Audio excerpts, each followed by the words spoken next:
Hello বন্ধুরা, দেখো আমাদের এই গাছের এঁচোড়। এই গাছের এঁচোড়টা আজকে রান্না করব। হ্যালো গাইস, দেখো এঁচোড়টা দেখিয়েছিলাম, এঁচোড়টা কেটে এখন পিস পিস করে রেখেছি। এটাকে এবার গরম জলে নুন হলুদ দিয়ে 80% মতন সেদ্ধ করে নেব। এঁচোড়টাকে আমি সেদ্ধ করে নিয়েছি নুন হলুদ দিয়ে 80% মতন সেদ্ধ করে নিয়েছি। আর 3টে আলু ছোট ছোট টুকরো করে কেটে নিয়েছি। দুটো মিডিয়াম সাইজের টমেটো নিয়েছি। আর 3টে মিডিয়াম সাইজের পেঁয়াজ কুচিয়ে নিয়েছি, এটা পেস্ট করে নেব। আর এখানে 2 ইঞ্চি আদা আর 14 কোয়া রসুন নিয়েছি, একসাথে সব পেস্ট করে নেব। কিছুটা ধনে পাতা কুচি রেখেছি আর টক দই 4 চামচ ফেটিয়ে রেখেছি। এবার আমি রান্নাটা শুরু করব।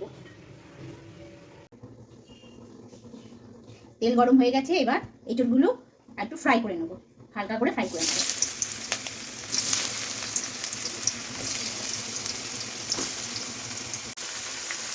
এঁচোড় সেদ্ধ করার সময় লবণ দিয়েছিলাম, এখন একটু ভাজার সময় আন্দাজ মতন অল্প লবণ দিচ্ছি। আপনারা নিজেরা আন্দাজ মতন লবণটা দিয়ে নেবেন। আর 1 চামচ হলুদ দিচ্ছি, দিয়ে ভালো করে একটুখানি হালকার উপরে একটুখানি ফ্রাই একটু করে নেব।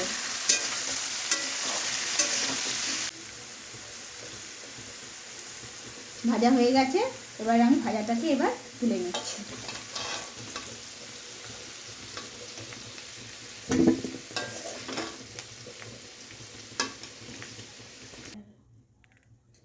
এবার ওই তেলের মধ্যে আর একটু তেল দিয়ে আলুগুলো একটু ভেজে নেব।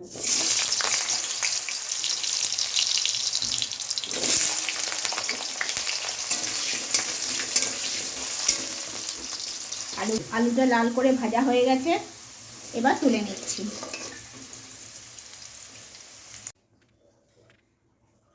আলুটা ভেজে তুলে নিয়েছি। এবার ওই তেলের মধ্যে আর 2 চামচ তেল দিয়ে এবার এই মশলাটা ফোড়ন দিচ্ছি। 2টো শুকনো লঙ্কা, একটা তেজপাতা, একটা দারচিনি, 3টে এলাচ আর 5 কোয়া লবঙ্গ। এবার এটা সুগন্ধ বেরিয়েছে, এবার 1 চামচ সাদা জিরে দিয়ে দিচ্ছি।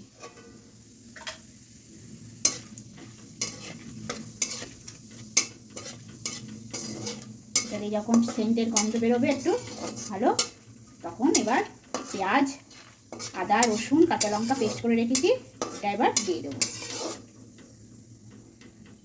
এই যে পেঁয়াজ, আদা, রসুন, কাঁচা লঙ্কা একসাথে পেস্ট করে রেখেছি, এবার দিয়ে দিলাম।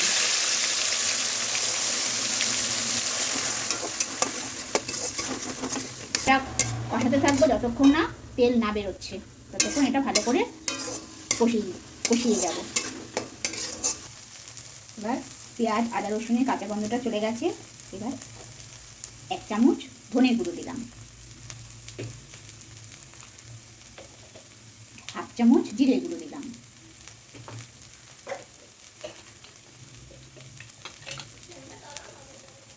আর 1/2 চামচ শুকনো লঙ্কার গুঁড়ো দিলাম। আপনারা ঝালটা আপনারা নিজেদের মতন বুঝে দেবেন। কাশ্মীরি লঙ্কার গুঁড়ো 1 চামচ দিলাম।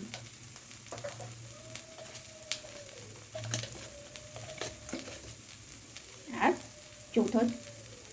এক চৌথো চামচ হলুদ গুঁড়ো দিলাম। একটু সামান্য জল দিয়ে যেন মশলাটা পুড়ে না যায়, নাড়াচাড়া করে নেব। যতক্ষণ না এটা থেকে তেল ছাড়ছে ততক্ষণ এটা ভালো করে নাড়াচাড়া করে নেব।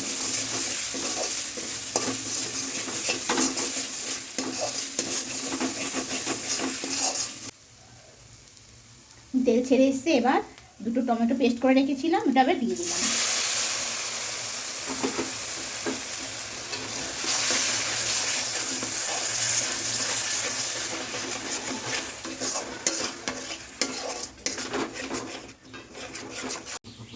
টমেটোটা এবার ভাজা হয়ে গেছে, এবার টক দইটা দিয়ে দিলাম।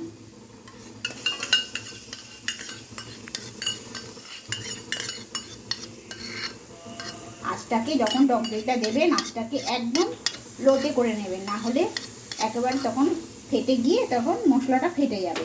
তখন এবার বাটিটা একটু জল দিয়ে ধুয়ে এর মধ্যে দিয়ে দিচ্ছি।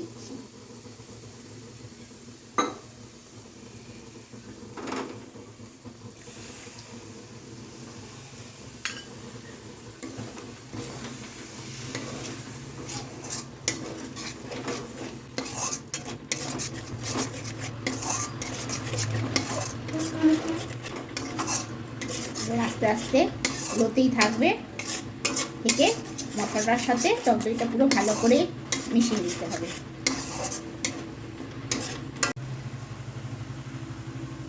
আমি একটা সিক্রেট মশলা তৈরি করে রেখেছি। এটা হচ্ছে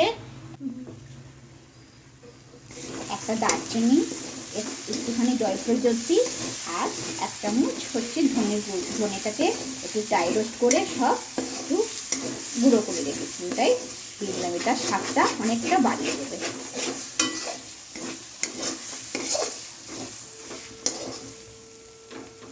আপনারাও এরকম এই মশলাটা দেবেন, এটা স্বাদটা অনেক বাড়িয়ে দেয়, দেখবেন।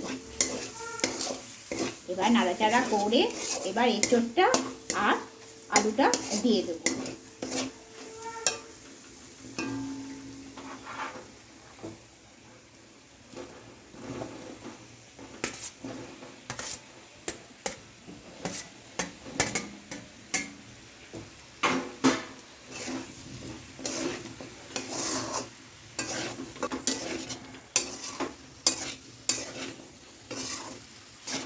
এবার আলুটা দিয়ে দেবো, দিয়ে একসাথে একটু কষাতে থাকবো যাতে আলু আর এঁচোড়ের মধ্যে মশলাটা ঢুকে যায়।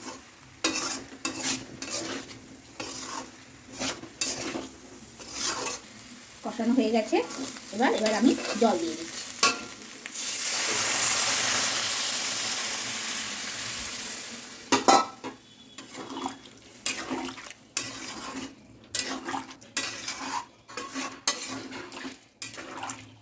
আর এঁচোড় তো 80% মতনই সেদ্ধ হয়ে গেছে আছে, আর আলুটাও প্রায় সেদ্ধ হয়ে আছে, ভালো করে ভেজে নিয়েছি। এবার ঢাকা দিয়ে 10 মিনিটের জন্য রেখে দেবো। যেটুকুনি একটু এঁচোড় আর আলুটা যেটুকুনি বাকি ওটুকুনি সেদ্ধ হয়ে যাবে।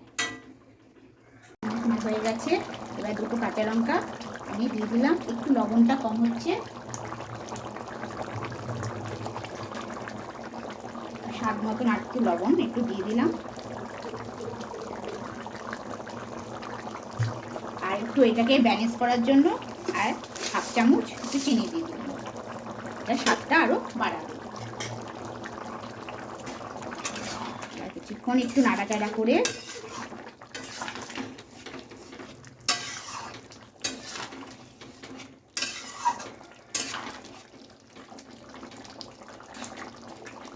আমার এঁচোড় আলু সব সেদ্ধ হয়ে গেছে।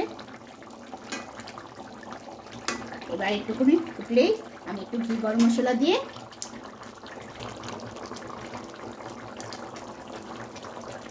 আমার হয়ে গেছে। এবার 1 চামচ গরম মশলা দিলাম আর 1 চামচ একটু ঘি দিয়ে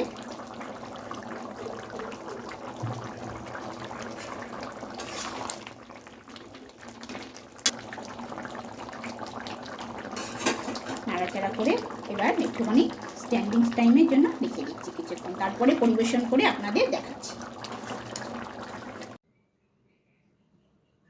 হ্যালো বন্ধুরা, এঁচোড়টা কেমন হয়েছে বলো। ভালো লাগলে তোমরা লাইক, শেয়ার এবং সাবস্ক্রাইব করতে ভুলো না।